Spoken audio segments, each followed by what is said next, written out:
ఒంటరి జీవితాలకు, వ్యక్తిగత జీవితాలకు దేవుడిచ్చిన ఈ ప్రార్థనా జీవితం ఎలా ఉండాలి అంటే, రోమాపత్రిక 12వ అధ్యాయం 12వ వచనం, విశ్వాసముతో కూడిన ప్రార్థన. ఆ విశ్వాసం కూడా ఎలా ఉండాలి అనేది మనము కొంతకాలం వరకు చూస్తూ వచ్చాం. ఇప్పుడు అంటున్నాడు, విశ్వాసముతో పాటు 12 నిరీక్షణ గలవారై సంతోషించుచు, శ్రమయందు ఓర్పు గలవారై, ప్రార్థన యందు పట్టుదల కలిగి ఉండుడి. అది 12 నిరీక్షణ గలవారై సంతోషించుచు, శ్రమయందు ఓర్పు గలవారై, ప్రార్థన యందు పట్టుదల కలిగి ఉండుడి. ఇది పట్టుదలతో కూడిన ప్రార్థన. ప్రార్థన యందు పట్టుదల కలిగి ఉండుడి. విశ్వాసము కదిలిపోకుండా ఉన్నప్పుడే, స్థిరంగా ఉన్నప్పుడే ప్రార్థన కూడా స్థిరంగా ఉండిద్ది.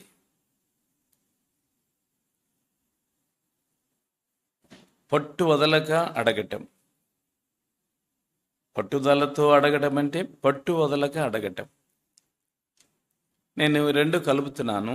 విశ్వాసములో పట్టున్నప్పుడు ప్రార్థనలో కూడా ఏముండిద్ది? పట్టు ఉండిద్ది. విశ్వాసము బలహీనమైనదైతే ప్రార్థన కూడా బలహీనమైద్ది. చాలా కాలం చేశాను, జవాబేమీ రాలేదు, వస్తే వచ్చింది, లేకపోతే లేదు, నేను ఇక మాత్రం చేయను అని చాలామంది విరమించుకుంటారు. విరమించుకుంటే ఏం జరిగిద్దంటే, ప్రార్థనలో పట్టుదల సన్నగిల్లినప్పుడు, విశ్వాసము తగ్గినప్పుడే పట్టుదల కూడా తగ్గిపోయింది. అందుకనే ఇప్పుడు ప్రార్థనకి విశ్వాసం ఎంత బలమో, విశ్వాసానికి ప్రార్థన అంత బలం. ఈ రెండు ఒకదానికి హత్తుకుని పోతూ ఉంటాయి. విశ్వాసంలో పట్టుంటే ప్రార్థనలో కూడా పట్టుండిద్ది. విశ్వాసం బలహీనమైనదైతే ఖచ్చితంగా ప్రార్థన కూడా బలహీనమైద్ది. శోధన వస్తే విశ్వాసానికి వస్తుంది కానీ ప్రార్థనకి కాదు. విశ్వాసం బలహీనమైంది, ఆటోమేటిక్ ప్రార్థన తగ్గిపోయింది. మనం ఎవరినైనా ప్రార్థన కూడికి ఎందుకు రావడలేదు అని అంటే, వాళ్ళు మనకు చెప్పకుండానే మనకు ఆన్సర్ వచ్చేసినట్లే. వాళ్ళు ప్రార్థనకు దూరంగా ఉన్నారు, ఖచ్చితంగా వాళ్ళు విశ్వాసానికి దూరంగా ఉన్నారు. విశ్వాసానికి ఎడంగున్న వాళ్ళు ఆటోమేటిక్గానే ప్రార్థనకి ఎడమగా ఉంటారు. కనుక ప్రార్థనకి ఎడమగా ఉన్నప్పుడు విశ్వాసానికి ఎడమైనారని మనం నమ్మాలి. ఖచ్చితంగా వాళ్ళు మనకు చెప్పకుండానే మనకు ఆన్సర్ వచ్చినట్లే. మీరు ఎందుకంటే ప్రార్థనా కూడికలకి రారు అంటే ఖచ్చితంగా మనకు తెలిసిపోయింది, వాళ్ళు విశ్వాసానికి ఏమై ఉన్నారు? ఎడమై ఉన్నారు. కనుక ప్రభు బిడ్డలారా, ఇప్పుడు ఒక 3 ఉదాహరణలు మనం ఈ యొక్క సంఘ ప్రార్థనలో చూద్దాం. వారు ఎంత పట్టుదల కలిగి ఉంటే, ప్రార్థన అంటే విశ్వాసములో ఎంత పట్టుంటే ప్రార్థనకు కూడా అంత పట్టు. చూడండి, పరిశుద్ధ గ్రంథమైన బైబిల్లో మొట్టమొదటిది మత్తయి సువార్త 15వ అధ్యాయం. కానాను దేశపు స్త్రీ భక్తిపరురాలేం కాదు, భక్తిలో అంత గొప్ప బిడ్డ కూడా కాదు. కానీ దేవుని యొక్క నామమును బట్టి ఆమెలో ఎంతో కొంత విశ్వాసం ఉండి, నా బిడ్డ దయ్యం పట్టినది, ఈ అయ్యగారి దగ్గర, ఈ ప్రభుల వారి దగ్గర నా బిడ్డకు ఖచ్చితంగా స్వస్థత కలిగిద్ది, నమ్మకముతో వచ్చింది. ఎంతమంది విశ్వాసం మనకు తెలియదు, మొత్తం మీద విశ్వాసం అయితే ఉన్నది. అయితే ఆమె గురించి వింటున్నప్పుడు విశ్వాసం గట్టిగానే ఉంది, విశ్వాసములో పట్టుంది అనేది మనకు అర్థమవుతుంది. మనం ఏం చదివే అంశము? రోమా 12 ఏమనుంది అక్కడ?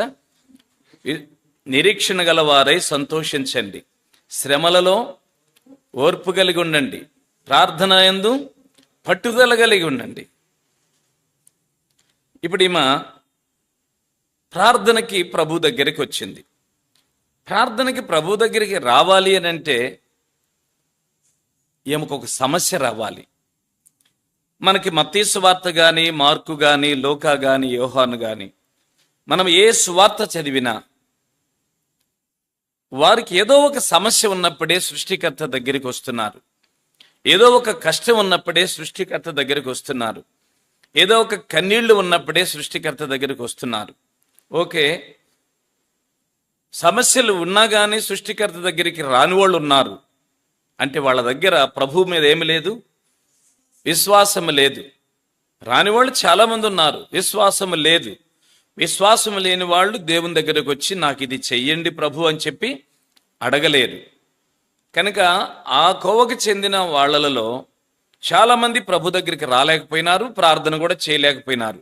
కానీ ఈమె అన్యురాలైనా కానీ, కనాను దేశపు స్త్రీ అయినా కానీ దేవుని పాదాల దగ్గరికి వచ్చింది. చూడండి 15వ అధ్యాయం 21-22 వచనాలలో ప్రభు దగ్గరకు వచ్చి, ఇదిగో ఆ ప్రాంతముల నుంచి కనాను స్త్రీ ఒకటి వచ్చి, మిడిల్లోంచి నేను చదువుతున్నాను. ప్రభువా, దావీదు కుమారుడా నన్ను కరుణింపుము. ప్రభువా అని అన్నది, దావీదు కుమారుడా అన్నది అంటే ఈమె కాస్త దేవుని వాక్యం వింటున్నది, యూదుల దగ్గర ఈమె కాస్త కోస్తో సహవాసం ఉన్నది అనేది మనకి క్లియర్ అవుతున్నది. అప్పుడు ప్రభు అన్నాడు, దావీదు కుమారుడా నన్ను కరుణించమంటున్నావు, ఏం కావాలి నీకు అంటే, నా కుమార్తె దయ్యం బట్టి బహు బాధపడుచున్నదని కేకలు వేశాను. కనుక క్లియర్గా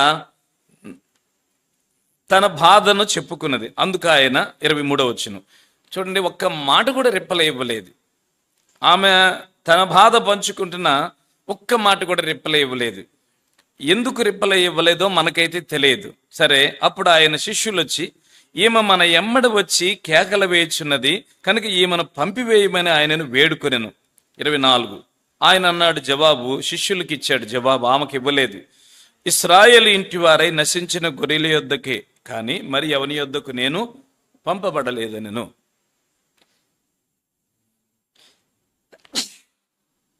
ఆ మాటకి 25 మీరు చదవండి. ఆగండి ఆగండి ఆగండి ఆగండి అంటున్నాను. అయినను అనే మాట దేన్ని బోధిస్తుంది మనకి? ఆయన ఏమన్నాడు? నా కుమార్తె దయ్యం బట్టి బహు బాధపడుచున్నదని చెప్పింది. ఆయన వద్ద నుంచి మాట రిప్లై లేదు.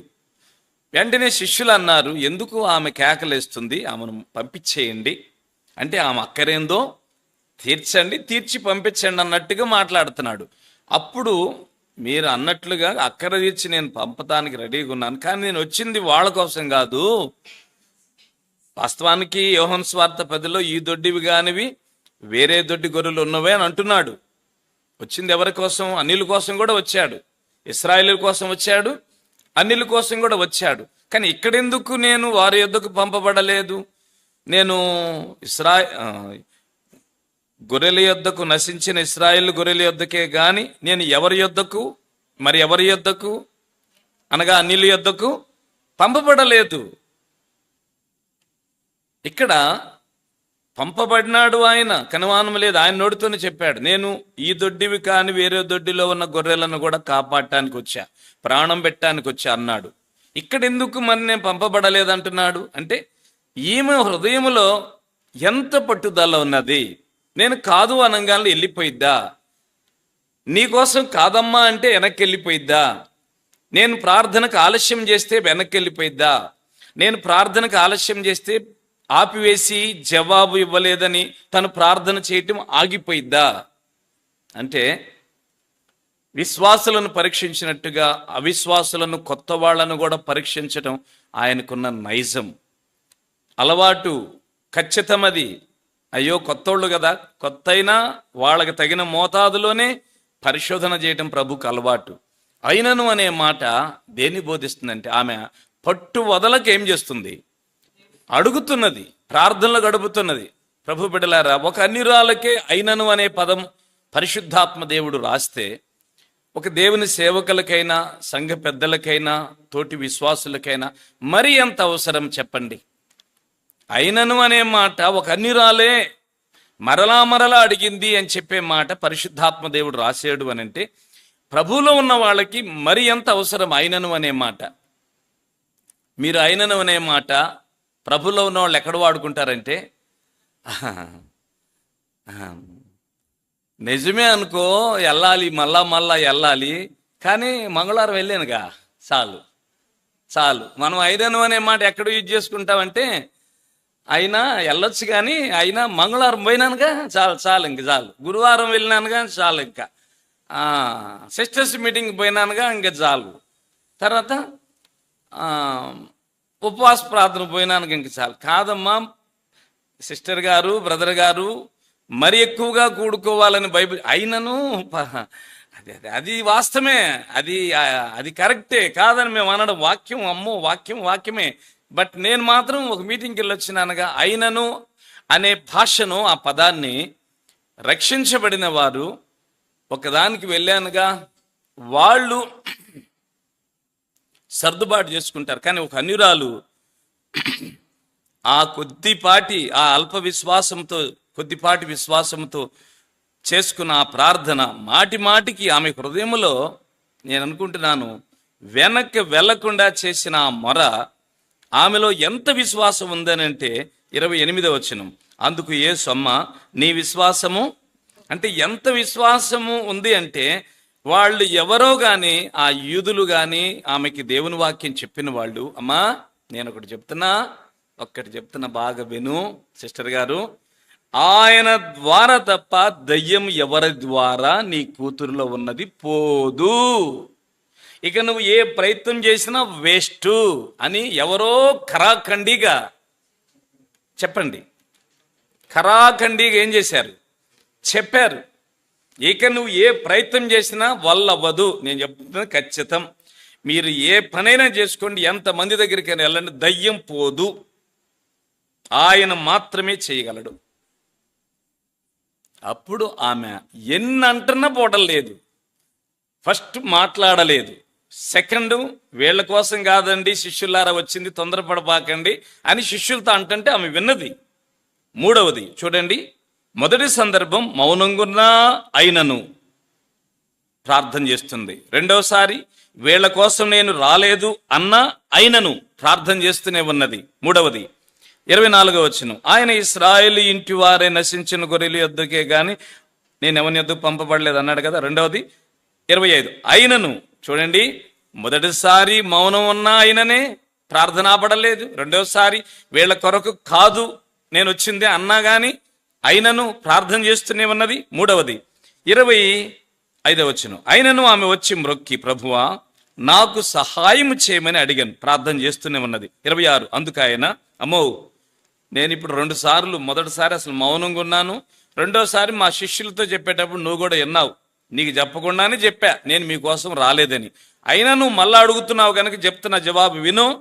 పిల్లల రొట్టె తీసుకుని నేను పిల్లలకి రొట్టె ముక్క తీసుకుని వచ్చాను, ఆ పిల్లలకి ఇవ్వాల్సిన రొట్టె ముక్క, అంటే నా పిల్లలైన ఇశ్రాయేలుకి ఇవ్వాల్సిన రొట్టె ముక్క కుక్క పిల్లలకు వెయ్యడం యుక్తము కాదు. కుక్క పిల్లలంటే వీధి కుక్కలు కాదని గత 2-3 సార్లు మీకు జ్ఞాపకం చేసిన. ఇప్పుడు ఏమంటున్నాడంటే, ఇంట్లో పెంపుడు కుక్కలు ఉంటాయి, అలాంటి పెంపుడు కుక్కలకి నేను ఆ రొట్టె ముక్కలు వేయడం మంచిది కాదు. వారిని కుక్కలతో పోల్చినాడు. అన్నిలను కుక్కలతో పోలిస్తే అప్పటికైనా ఆమెకి కష్టం రావాలి కదా.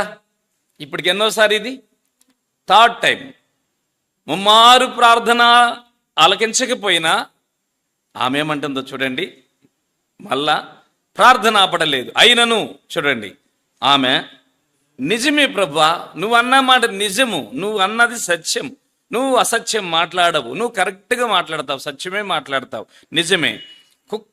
ఇప్పుడు కుక్క పిల్లలు తమ యజమానులు బల్ల మీద నుండి పడు ముక్కలు, కుక్క పిల్లలు యజమానుని బల్ల మీద నుండి పడు ముక్కలు తింటాయి కదా. నువ్వేమన్నావు మమ్మల్ని, కుక్క పిల్లలు అన్నావు కదా, ఆ బల్ల మీద నుంచి నీ పిల్లలు పెట్టుకోంగా, నీ పిల్లలు తినగా మిగిలిన ముక్కలైనా మాకు పెట్టయ్యా, ఆ తినును కదా అని అన్నదండి ఆమె. అంటే ఆమె దగ్గర విశ్వాసములో పట్టున్నది, రెండవది ప్రార్థనలో కూడా పట్టున్నది. క్రైస్తవులారా, పట్టిన దయ్యం గట్టిగా పట్టింది. సమస్యలు ఉన్నప్పుడు దేవుని మీద, దేవుని దయ వలన ఆధారపడటానికి ఎవరో చెప్పిన వాక్యం కూడా గట్టిగానే చెప్పారు. పట్టింది మాత్రం గట్టిగా పట్టింది. చెప్పినోళ్ళు కూడా వాక్యం గట్టిగానే చెప్పారు. ఆ గట్టి మాటల వలన వాళ్ళ హృదయంలో కూడా ఏం ఏర్పడింది? ఆమె హృదయంలో గట్టి విశ్వాసం ఏర్పడింది. గట్టి విశ్వాసము ఆమె ద్వారా ఏం చేపిస్తుంది? ఇప్పుడు గట్టి ప్రార్థన చేపిస్తుంది. గట్టి సమస్యలో ఉన్నావా? దేవుని గురించిన మాట, గట్టి మాట, అది ఒట్టి మాట కాదు. దానిని విను బాగా. ఎప్పుడైతే దానిని వింటామో ఖచ్చితంగా మనకి గట్టి విశ్వాసం ఏర్పడిద్ది. వినుటి వలన విశ్వాసం. విశ్వాసం ఏం చేసిద్దంటే, దేవుని గురించి వినుటి వలన మాత్రమే విశ్వాసం వస్తుంది. ఆ సృష్టికర్త అసాధ్యమైనవి సాధ్యం చేయగలడు. దేవుడు ఎన్నడూ కూడా ఎవరిని శోధించడు. దేవుడు ఎన్నడూ ఎప్పుడు బైబిల్ చరిత్ర 66 పుస్తకాలలో ఎప్పుడు కూడా శోధించడు. ప్రతివాడును తన స్వకీయమైన దురాశ చొప్పున. ఇంట్లో ఈ సమస్య వచ్చింది, ఏం చేయాలి ఇప్పుడు? ప్రార్థన చేయాలి. ఇంట్లో సమస్య వచ్చింది, ఏం చేయాలి ఇప్పుడు? దేశమంతా చెప్పాలి. భర్త కొట్టాడని దేశమంతా చెప్పాలి. భార్య తిట్టింది అని దేశమంతా చెప్పాలి. సంఘములో ఉన్న సమస్యలు దేశమంతా చెప్పాలి. ఏ చేయాలి? ప్రార్థన చేయాలా? దేశమంతా చెప్పాలా? దేశమంతా చెప్పడం విశ్వాసరహితమైన జీవితం. కేవలం దేవుని పాదాల దగ్గరికి వెళ్ళి సంగతంతా పంచుకునేదంట. తన సంగతంతా పంచుకుందంట. ఒక్కసారి మీకు ఒక వచనం చూపించి, దేవుని చిత్తమును బట్టి శోధన అనేది అపవాది ద్వారా ఇక్కడ రాయబడిన మాటలు, దేవుడు మాత్రం ఎన్నడూ శోధించడు. ఒక్కసారి మనము ఇక్కడ మత్తీలో ఉన్నాము. అప్పుడు ప్రభువారు 15వ అధ్యాయంలో ఆమె, నిజమే ప్రభువా, కుక్క పిల్లలు కూడా యజమానుని బల్ల మీద నుండి పడు ముక్కలు తినను కదా అన్నప్పుడు వెంటనే ప్రభు అన్నాడు, ఏమన్నాడో చూడండి 28. అందుకు యేసు, అమ్మ, నీ విశ్వాసం గొప్పది, నువ్వు కోరినట్టే నీకు అవునుగాక అని ఆమెతో చెప్పాను. ఆ గడియలోనే ఆమె కుమార్తె స్వస్థపరచబడినది. బిడ్డలకి స్వస్థత విశ్వాసములోనే దాచబడి ఉన్నది. విశ్వాసము గట్టిదిగా ఉంటే ప్రార్థన కూడా ఆగకుండా చేయగలం. ఇప్పుడు 4 స్టెప్స్ని తీసుకుందాం. మొదటి స్టెప్, ఆమె వచ్చి ప్రార్థన చేసింది, దేవుడు మౌనంగా ఉన్నాడు.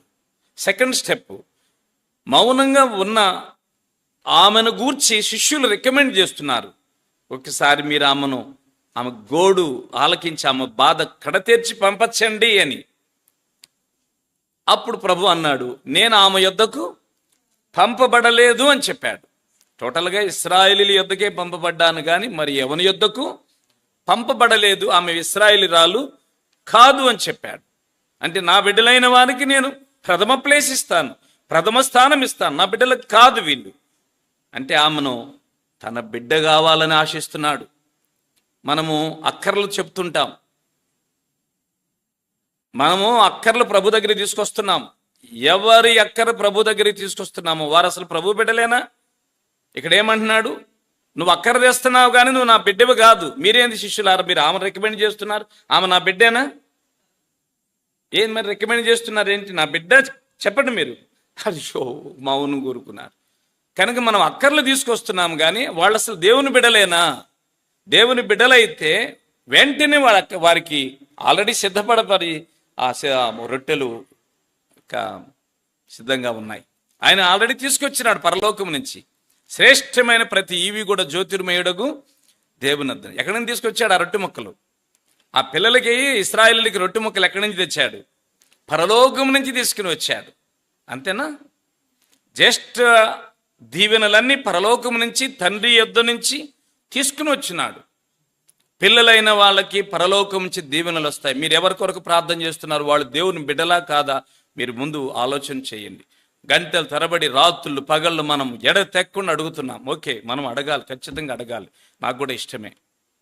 ఇది ప్రభు ఏమంటున్నాడో చూడండి.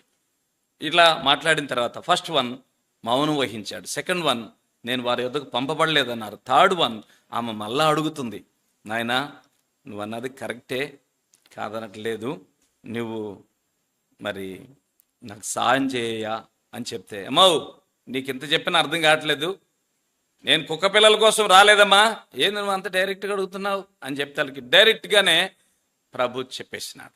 అర్థమవుతుందా నీకు అంటే? మళ్ళీ అంటున్నాను, అయ్యావు, నువ్వు అన్నది చాలా కరెక్ట్, నువ్వు అన్నది చాలా సత్యం, నిజం చెప్పావు. కుక్క పిల్లలు యజమానుని యొక్క బల్లమ్మి నుంచి పడేవి తింటే కదా. ఎక్కడ కూడా రోషపట్టం కానీ, బాధపడటం కానీ, ముఖం మార్చుకోవడం కానీ జరగను కూడా జరగలేదు. ఒకరోజు ప్రార్థన ఆలస్యమైతే, ఒక పూట ప్రార్థన ఆలస్యమైతే, అందుకు జవాబు ఆలస్యమైతే, కానీ వారము మనకి జవాబు ఆలస్యమైతే అసలు దేవుడు ఉన్నాడా, ప్రార్థన వింటున్నాడా, ఎన్ని అనుమానాలు వస్తాయి. కానీ అద్భుతంగా దేవుడు రిప్లై ఇచ్చినాడు, అమ్మా నీ విశ్వాసము గొప్పది, నువ్వు కోరినట్టే నీకు అవునుగాక అని. ఇప్పుడు రెండు విధాలుగా ఆమె మేలు పొందింది.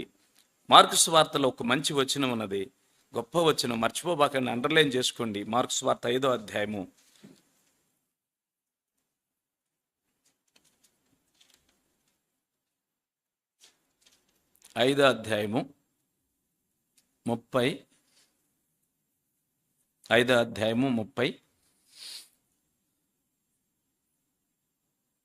30 వచనం.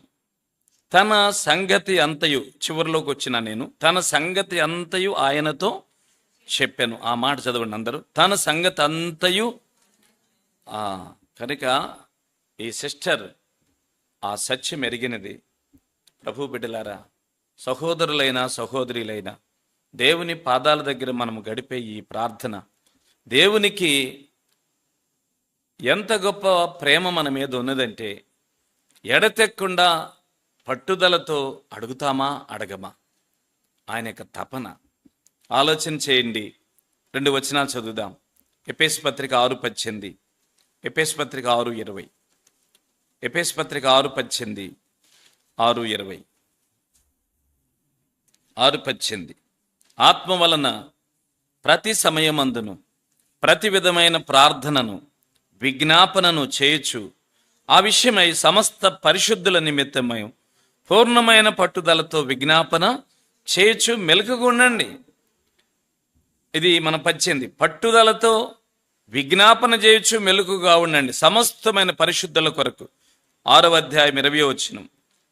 దానిని గూర్చి నేను చదవండి, మాట్లాడవలసినట్లుగా ధైర్యముతో మాట్లాడుటకై వాక్శక్తి నాకు అనుగ్రహించబడినట్లు నా నిమిత్తమును పూర్ణమైన పట్టుదలతో విజ్ఞాపనము చేయొచ్చు, మెలకువగా ఉండు. నా నిమిత్తం పూర్ణమైన పట్టుదలతో విజ్ఞాపనము చేయొచ్చు, మెలకువగా ఉండండి.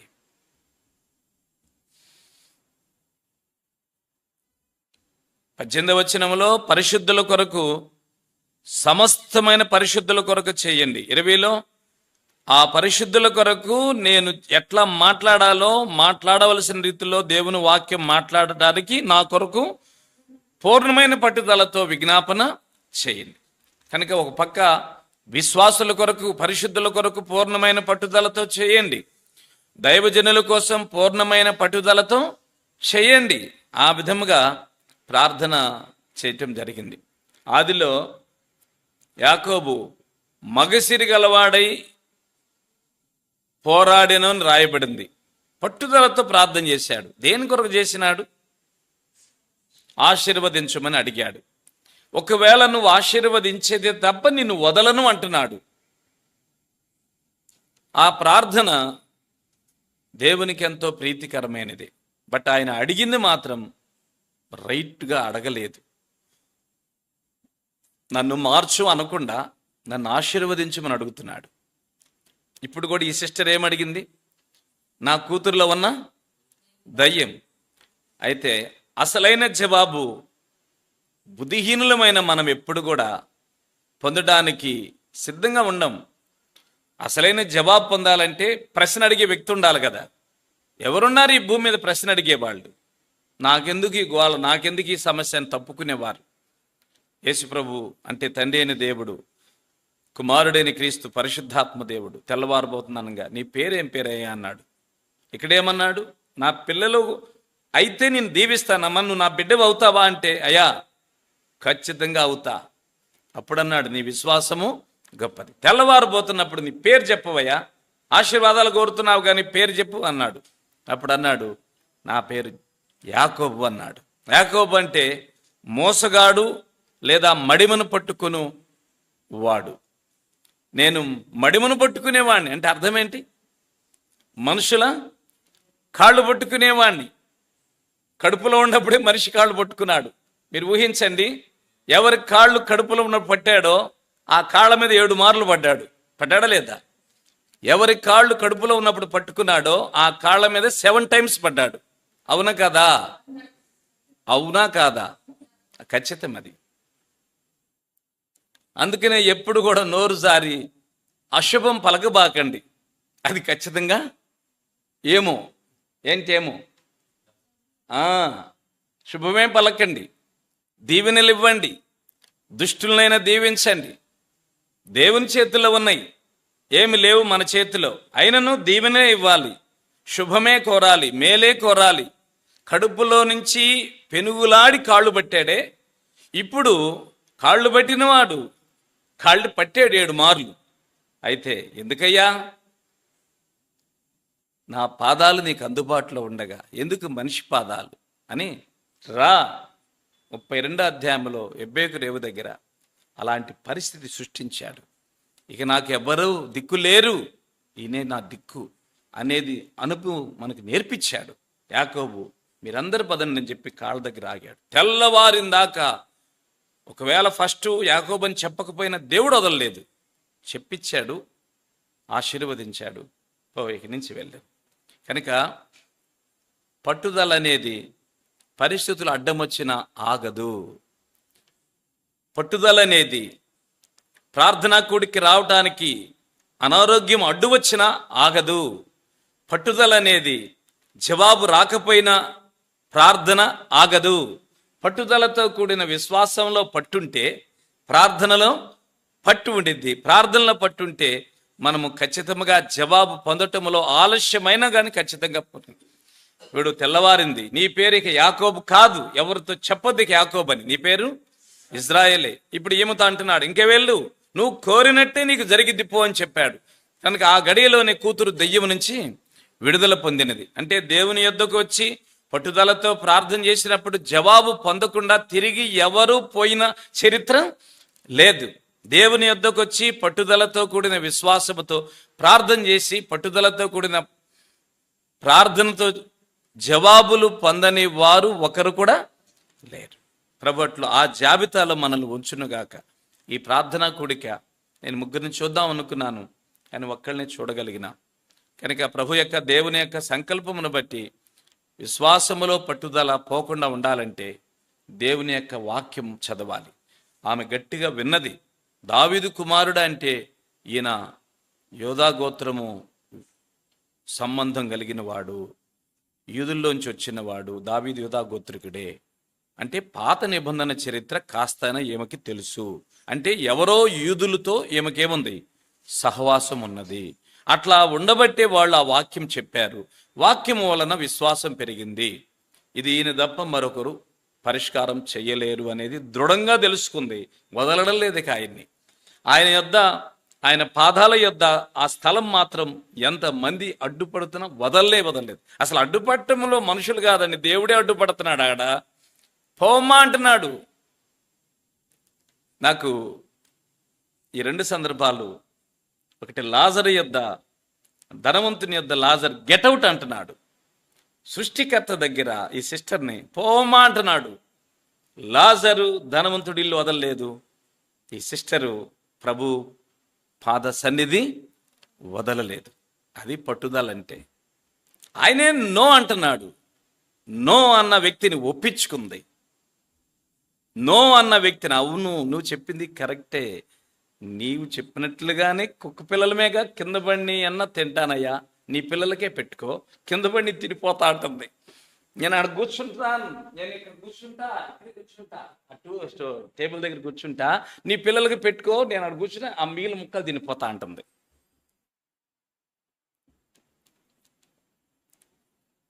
ఆ మాటకి ఏమనాలి జవాబు? ఏమన్నాడు తెలిసిన? అమ్మా నీ విశ్వాసము తినమ్మా అంటున్నాడు. అంటే ఆయన వేసినాడా? ఆయన వేసాడా? ఆ కుక్క పిల్లలకి ఆయన వేసినాడా అంటున్నా. ఆయన వేసింది ఎవరికి? పిల్లలకి వేసింది తినిపోతాను అంటున్నామా. అంటుంటే సరే సరే నువ్వు కోరినట్టే నీకు అవును కాకపో అన్నాడు. అంటే ఎంత పట్టింది ప్రభుని. కనుక ప్రార్థన జీవితము అన్నిలలోనే అంత గొప్పది ఉంటే, మత్తయి సువార్త 8లో కూడా అతడు రోమీయుడు, అతను ఏమంటాడంటే నీ విశ్వాసము గొప్పది. ఏమ అనిరాలు, నీ విశ్వాసము గొప్పది. అక్కడేమో ఇశ్రాయేలీల్లో కూడా లేని విశ్వాసం, ఇక్కడేమో గొప్ప విశ్వాసం. ప్రార్థనలోనికి వెళ్ళక మునుపు ఎంత పట్టుదల అంటే ప్రభువే రిజెక్ట్ చేస్తున్న వదలడల్లా. ఎప్పుడైనా గుర్తుపెట్టుకో, ఆలస్యం చేసేది దేవుడే, కానీ వదలొద్దు. పట్టుకో గట్టిగా, మరలా పట్టుకో. ఆయన అబద్ధమాడుటకు నరుడు కాడు. ఇశ్రాయేలులకు ఆధారమైన వాడు నరుడు కాడు. ఇశ్రాయేలులకు ఆధారమైన వాడు నరుడైతే నువ్వు మళ్ళా అడగటం అనవసరం.